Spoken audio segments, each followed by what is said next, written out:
My self Ritesh Singh.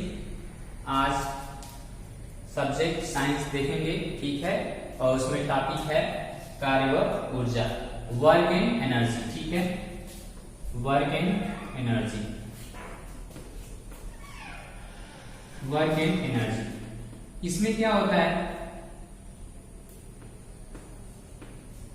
Daily life में हमें अपने कामों को करने के लिए कार्य की आवश्यकता होती है। उसमें हम कैसे अपने कार्य को कर सकते हैं, या कुछ भी करना हो, बॉटल उठाना हो या फिर इसको रब करना हो यानी डस्टर से, ठीक है, बहुत सारे एग्जांपल ले सकते हैं। फिर से बाइक चलाना हो, या अपनी बॉल को, या कोई भी बॉल है, फुटबॉल है, उसको एक साइड से दूसरे साइड करना हो, या कोई बॉक्स हो, ठीक है, कोई बॉक्स हो, एक साइड से दूसरे साइड ले जाना हो, तो वो कार्य में गिनते हैं। ठीक है, यानी उसे हम कार्य करते हैं। ठीक है, तो उसमें हम आज देखेंगे कार्य होता क्या है। कार्य की आवश्यकता में हमें डेली लाइफ में ये सब करना रहता है, यानी किसी बॉल हो या बॉक्स हो, कोई जरूरी नहीं यही है, तो हमें कार्य करना पड़ता है। साइकिल चलाना हो, वो कार्य के बिना कुछ नहीं हो सकता। ठीक है, तो आज हम देखेंगे कार्य क्या होता है। ठीक है, ये सभी एग्जांपल है। अब कार्य किन चीजों पे डिपेंड करता है, ठीक है, यानी कार्य हम कब कहेंगे, उसका डेफिनेशन देख ले सकते हैं हम। कार्य का परिभाषा कब कहेंगे, कार्य वह भौतिक राशि है, कार्य वह भौतिक राशि है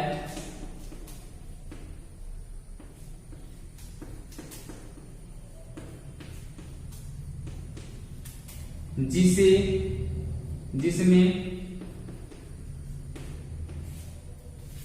किसी वस्तु पर बल लगाकर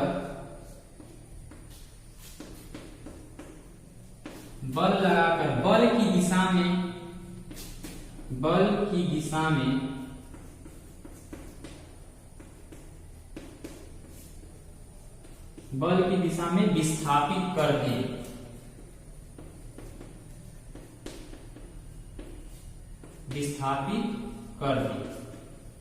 ठीक है, उसे कार्य करते हैं। अब ये क्या हो गया, कार्य का डेफिनेशन ये है कि कार्य वह भौतिक राशि है जिसमें किसी वस्तु पर बल लगाकर, यानी बल इंपॉर्टेंट है, बल लगाकर बल की दिशा में, यानी यहाँ पे दिशा में विस्थापित कर दे, यानी किन चीजों पे डिपेंड कर रहा है, बल, दिशा और ये विस्थापन। ठीक है, यानी कार्य तीन चीजों पर डिपेंड कर रहा है, दिशा, बल और विस्थापन। इसी से हम देखेंगे कि कार्य क्या होता है, यानी कार्य भौतिक राशि है जिसमें बल लगाकर बल की दिशा में विस्थापित कर दे। जैसे कि मान लो एक ब्लॉक ले लेते हैं, यानी गुटका ले लेते हैं, किसी चीज का, लकड़ी का गुटका हो, वो इस प्लेन पे है, ठीक है, यानी किसी तल पर है। ठीक, अगर हम इस पे अगर बल लगाते हैं, ठीक है, तो ये यहां से यहां तक क्या हो जाएगा, विस्थापित हो जाएगा। ठीक है, मान लो यहाँ पे कोई पॉइंट है, ये लेते हैं, तो यहाँ पे देखेंगे कि वो इस पॉइंट पे आ जाएगा। ऐसा होगा, आप लोग किए भी होंगे, यानी अगर बल लगाएंगे तो ये पॉइंट यहाँ पे आ जाएगा, यानी ए डैश लेंगे। ठीक है, अब इसमें दो चीजें देखने को मिलती है, यानी अगर हम बल लगाते हैं F, ठीक है, तो ये बल कैसे लगाते हैं, इस डायरेक्शन में लगाते हैं या इस डायरेक्शन में लगाते हैं, तो वो उस पर डिपेंड करता है, यानी वो दिशा में हो गया, किस दिशा में हम बल लगा रहे हैं। उसके बाद देखते हैं कि विस्थापित हो रहा है कि नहीं, यानी अगर यहाँ पे हम एक दीवार लगा दें, मान लो यही है दीवार, अगर बोर्ड पे हम अगर फोर्स लगाएंगे तो जाएगा कहीं नहीं जाएगा, यानी वो किस पे डिपेंड करेगा, अगर दिशा पे निर्भर करेगा और विस्थापन पे निर्भर करेगा, ठीक है, और बल पे निर्भर करेगा, यानी कार्य की तीन चीजों पे डिपेंड करता है। ठीक है, तो कार्य का फॉर्मूला हो जाता है, कार्य बल के समानुपाती होता है, यानी बल और विस्थापन। ठीक है, cos थीटा होता है कार्य बराबर एफ एस cos थीटा, जहां पे एफ क्या होता है, फोर्स होता है यानी बल, और एस क्या होता है, विस्थापन होता है, और या इसे हम दूरी भी कहते हैं, इसे कहीं कहीं एफ से रिप्रेजेंट करते हैं। ठीक है, अब यहाँ पे थीटा इनके बीच की दिशा को प्रदर्शित करेगा, यानी थीटा क्या है, जो विस्थापित हो रहा है और जो फोर्स लग रहा है उसके बीच की एंगल है। ठीक है ना, उसके बीच का कोण है, यानी जो थीटा क्या है, बल और विस्थापन के बीच का कोण है। अब इसी से दो तीन चीजें देखने को मिलती है कि कार्य कितने प्रकार के होते हैं। ठीक है, ये फिगर है। अब कार्य का मात्रक क्या होता है, अब यहां पे देखेंगे कार्य का एसआई मात्रक जूल होता है। ठीक है, अभी कार्य का फॉर्मूला क्या है, एफ एस cos थीटा। ठीक है, बल है, यस क्या है, विस्थापन है, cos थीटा उसके बीच फोर्स और विस्थापन के बीच का कोण है। ठीक है, अब कार्य का मात्रक क्या होता है, जूल होता है, जूल। या अब देखिए जूल कैसे होगा, एक जूल का परिभाषा अगर हम करेंगे, एक जूल, तो एक जूल क्या होगा, किसी वस्तु पे एक न्यूटन, यानी बल का मात्रक न्यूटन, विस्थापन का मात्रक मीटर। किसी वस्तु पे एक न्यूटन का बल लगाने पर वो एक मीटर की दूरी विस्थापित होती है, उस कार्य को क्या कहते हैं, एक जूल, उसे जे से रिप्रेजेंट करते हैं, एक जूल। और एक जूल बराबर क्या हो जाएगा, ये न्यूटन मीटर, यानी 1 न्यूटन मीटर हो जाएगा।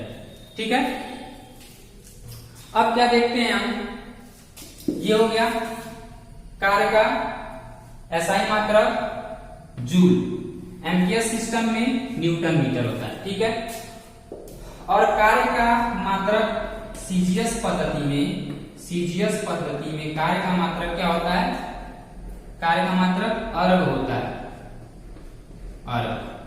ठीक है, अभी इन दोनों के बीच रिलेशन देखेंगे कि वो संबंध क्या है इन दोनों के बीच में। ठीक है, अब देख ले कार्य कितने प्रकार के होते हैं। ये फार्मूला कहीं कहीं यहाँ पे भी दे देता है पी एफ और यस। ठीक है, वो बताएंगे कि ये क्यों सिर्फ एफ यस दे देता है। ठीक है, अब यहाँ पे हमने क्या बताया था, जो cos थीटा है किसके बीच कोण है, फोर्स और विस्थापन के। तो एक यहाँ पे हम ले लेते, जो ब्लॉक अभी ये थे, इस डायरेक्शन में फोर्स लगा रहे हैं, यहाँ पे डिस्प्लेसमेंट हो गया, यानी विस्थापित हो गया। कितना डिस्प्लेसमेंट हुआ इस वाले पॉइंट का, यहाँ पे ये था और ये डैश, तो कितना डिस्प्लेसमेंट, यस हुआ। अब हमने क्या कहा था, बल और विस्थापन के बीच में का कोण है, ये एंगल है, तो इसी डायरेक्शन में विस्थापित हुआ और इसी डायरेक्शन में बल लगा रहे हैं, तो थीटा की वैल्यू क्या होगी, 0। तो यानी यहाँ पे cos थीटा इक्वल टू क्या हो जाएगा, 0, यानी W इक्वल टू क्या हो जाएगा, एफ एस cos 0 अंश। ठीक है, 0 अंश हो गया। अब इसका वैल्यू cos 0 का मान होता है 1, यानी सिर्फ आ जाएगा यफ और यस।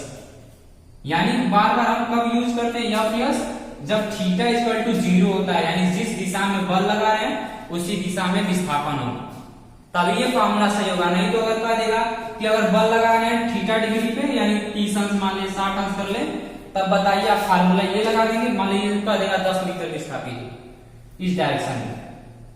यानी अगर कह देंगे कि अगर 10 न्यूटन का बल लगा रहे हैं इस डायरेक्शन में 30 अंश के कोण पर, और वो विस्थापित हो गया 10 मीटर, तो ये वाला फार्मूला लगा देंगे तब गलत हो जाएगा, क्योंकि थीटा भी उसमें रखना होता है, क्योंकि जब लगाएंगे इस डायरेक्शन में तो वो डिस्प्लेसमेंट कुछ कम होगा। ठीक है, तो ये याद रखना है। ये हो गया। अब यहाँ पे हम देखते क्या है, cos थीटा इक्वल टू कब आता है, एफ यस, और ये W equal to F yes कब आता है, जब थीटा इक्वल टू 90 डिग्री। इसी पे हमें पता चलता है कि कार्य धनात्मक है, कार्य ऋणात्मक है, कि कार्य 0 है। उसका एग्जाम्पल भी देखेंगे। अब धनात्मक कार्य क्या होगा, कार्य 3 प्रकार के होंगे धनात्मक, इसको मिटा दे रहे हैं। क्या क्या इंपॉर्टेंट टॉपिक है, कार्य का मात्रक जूल, कार्य क्या होता है, कार्य का फॉर्मूला। ठीक है, और कार्य 3 प्रकार के होते हैं, इसी पे हम देखेंगे। कार्य कितने प्रकार के होते हैं? 3। ये फार्मूला इंपॉर्टेंट है, एफ कॉस थीटा। ठीक है, तो फर्स्ट देखते हैं धनात्मक कार्य। धनात्मक कार्य, अब धनात्मक कार्य होता क्या है?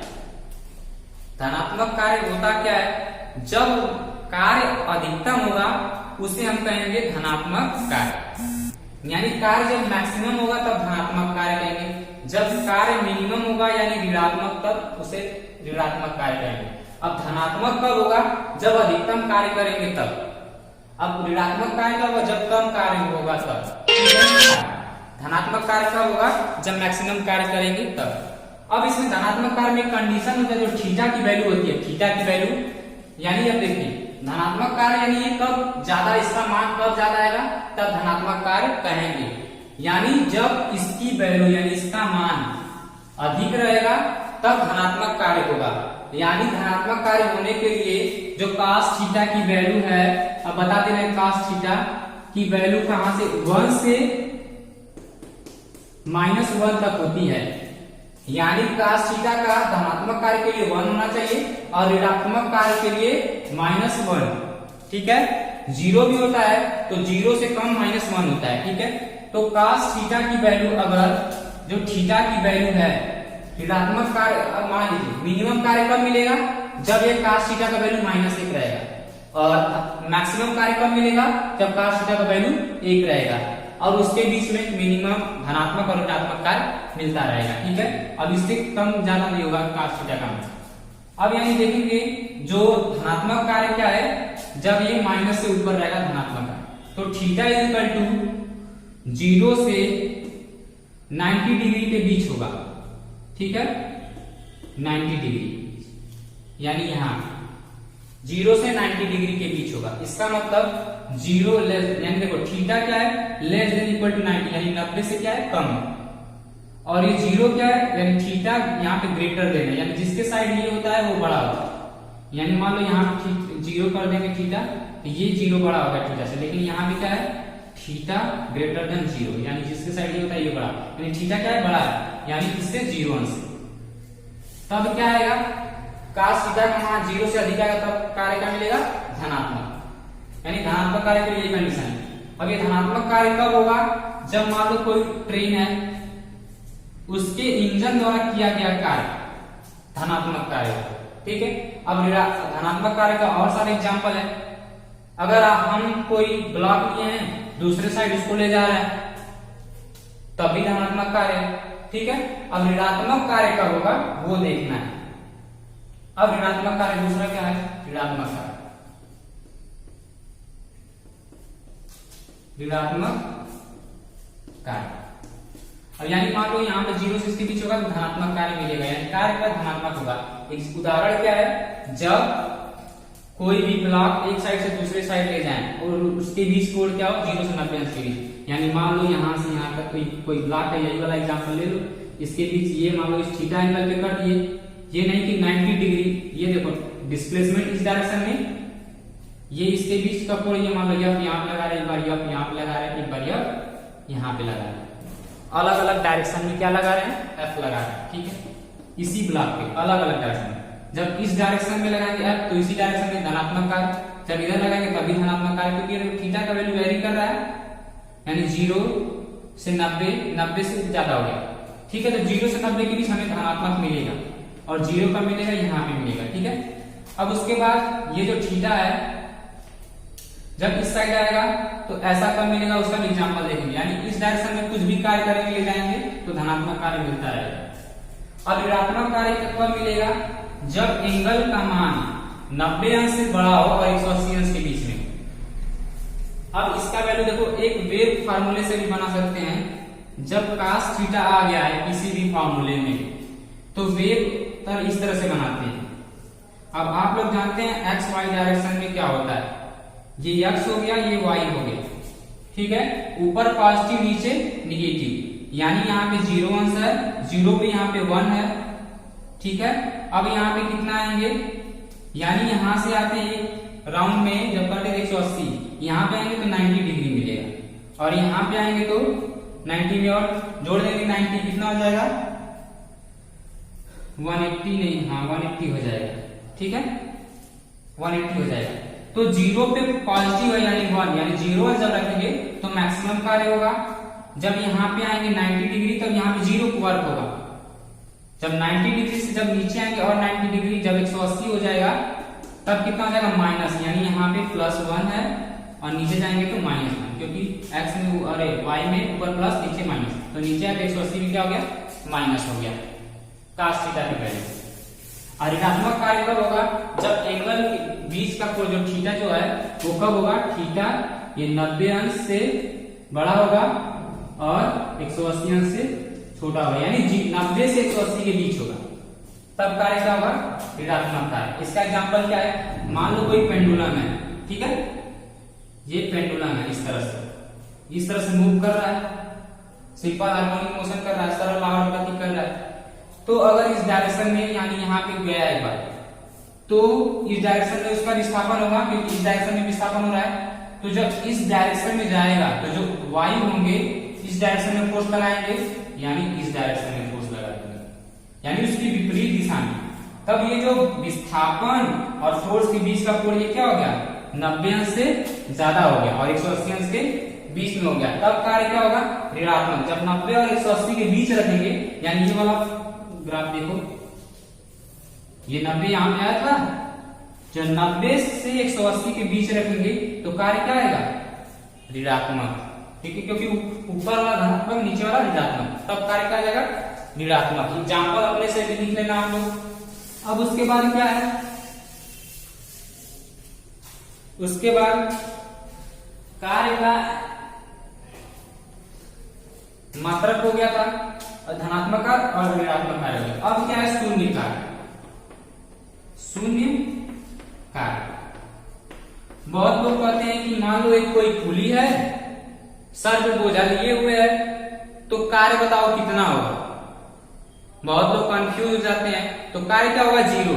अब कारण क्या है कि क्यों 0 होगा, कारण क्या है क्यों 0 होगा, बहुत सारे एग्जांपल है, हम बता सकते हैं आप लोगों को। अभी आपने बताया कि कार्य किन चीजों की निर्भर करता है, बल, विस्थापन और cos थीटा, 3 चीजों की। तो कार्य 0 कब होगा, मान लो कोई यहाँ पे ब्लॉक है, एक यहाँ पे दीवार कर दिए, दीवार यहाँ पे अगर इस डायरेक्शन में फोर्स लगा रहे हैं, यानी जब कोई भी न्यूटन का फोर्स लगा रहे हैं, तो ये दीवार है मान लो, तो ब्लॉक पे फोर्स लगा रहे हैं, तो विस्थापन बताओ कितना होगा। मान लो यही बोर्ड है, अगर इस पे फोर्स लगा रहे हैं तो बताओ कितना विस्थापन हुआ बोर्ड का 0 हुआ, यानी S इक्वल टू कितना 0। अब इस फार्मूले में अगर 0 रख देंगे तो टोटली क्या आ जाएगा 0, तब कार्य क्या हो गया शून्य। अब रीजन क्या बताएंगे आप लोग कि कार्य क्यों 0 हुआ, क्योंकि विस्थापन